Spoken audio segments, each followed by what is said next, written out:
see you all here, and I'm honored to moderate a session which is particularly related to women development and entrepreneurship in Bihar. So my first question, sir, this entire program, sir has kept us at 2047. We want to see Bihar as a developed state. So you all are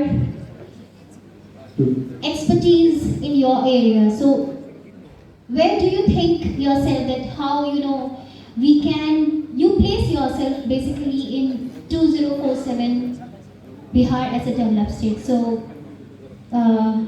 starting from you, yeah. Thank you. छोटा सा introduction के साथ. Okay, yeah, sure. Good evening, everybody. Good evening.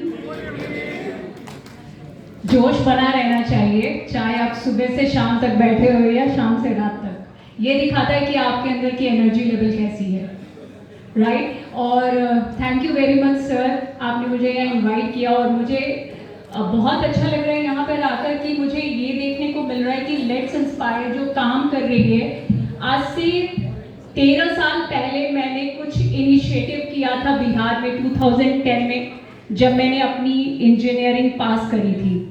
और मुझे मेरे दूर दूर तक कोई ऐसा नहीं था जो गाइड कर सके कि तुम एज एन एंटरप्रेन्योर कुछ करो बिहार में, क्योंकि मैं हमेशा बिहार को एक डेवलप्ड स्टेट देखना चाहती थी.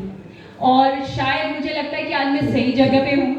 तो मैं इसके बारे में और ज़्यादा बात करूँगी. इससे पहले एक छोटी सी इंट्रोडक्शन मैं अपनी दे दूँ. मैं बिहार से हूँ. बेसिकली मैं पटना में रहती हूँ, मेरे पेरेंट्स पटना में रहते हैं, मैं अभी गुड़गांव में रहती हूँ. मैं एक engineer landed to a life coach. मेरी जर्नी बहुत ही रोलर कोस्टर रही है जब से मैंने इंजीनियरिंग करी है. और मुझे लगता था हमेशा कि लाइफ में क्या करना है. जॉब तो हर लोग करते हैं. जॉब करूँगी तो सिर्फ मेरी फैमिली का पेट चलेगा, है ना. बट मुझे उन लोगों को एम्प्लॉयमेंट देनी थी, उन लोगों को स्किल बनाना था जो केपेबल हैं बट वो खुद की क्षमता को पहचान नहीं पा रहे. धीरे धीरे करके मैंने वहाँ से जर्नी शुरू की.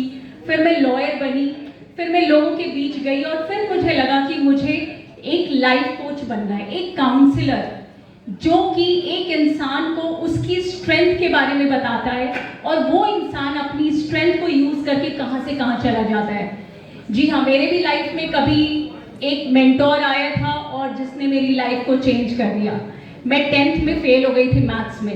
एंड बिहार में लोग कहते हैं कि मैथ्स नहीं आता तो तुम्हें कुछ नहीं आता. अगर तुम इंजीनियरिंग नहीं कर सकते, मेडिकल में नहीं जा सकते, कुछ नहीं कर सकते.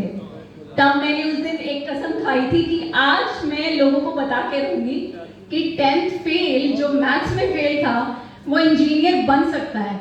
और मैंने अपनी जिद में इंजीनियरिंग में एडमिशन लिया और 4 साल में इंजीनियरिंग पास कर लिया बाय द वे 75% से. And I always score 90+ marks in maths. तो मैं ये कहना चाहती हूँ कि वो मेरा बस एक डर था, जो डर मुझे कभी आगे बढ़ने नहीं दे रहा था. बट कहीं ना कहीं वो इंटरनली मेरे अंदर इतना स्ट्रांग था कि उसने मुझे कभी गिव अप नहीं करने दिया. बस आपको ज़रूरत है एक राइट सजेशन की, एक डायरेक्शन की, जो आपको आपका एक गुरु, एक मेंटोर दे सकता है.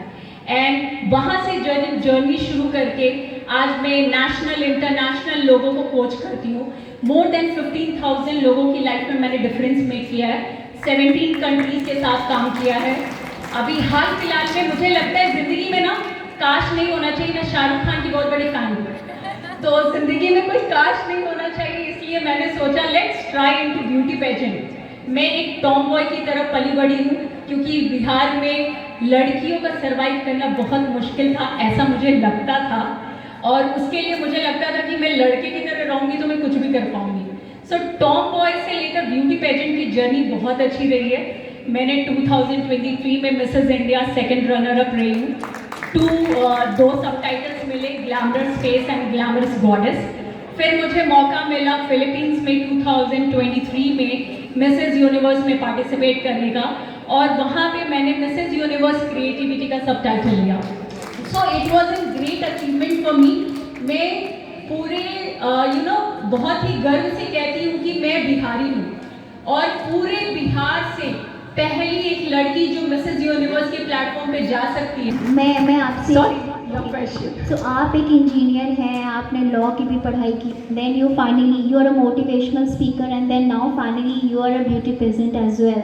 तो आपको लगता है कि आपने लॉ की जो पढ़ाई की, आपको लगता है कि बिहार में रूरल एरियाज़ में पर्टिकुलरली महिलाओं को लीगल एस्पेक्ट्स के बारे में अवेयरनेस मिलनी चाहिए ना? आप क्या उसमें सजेशन देना चाहते हैं?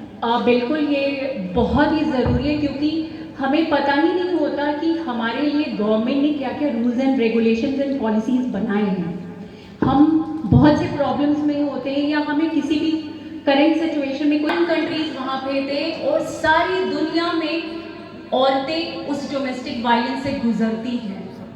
बस ज़रूरत यही है कि आप अपने आप में हिम्मत रखें और उन रूल्स लॉज को जानें जो आपको स्ट्रॉन्ग बनाए। चलिए, मैं ये उम्मीद करती हूँ कि आप ऐसे बहुत सर्स vision 2047 that you want to make Bihar as a developed state. So women का क्या योगदान हो सकता है and how you see your organization to place there? So thank you so much and thank you once again Vikas sir.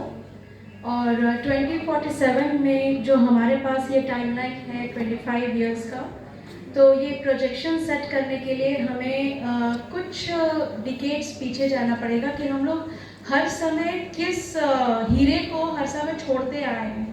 For example अभी ये women empowerment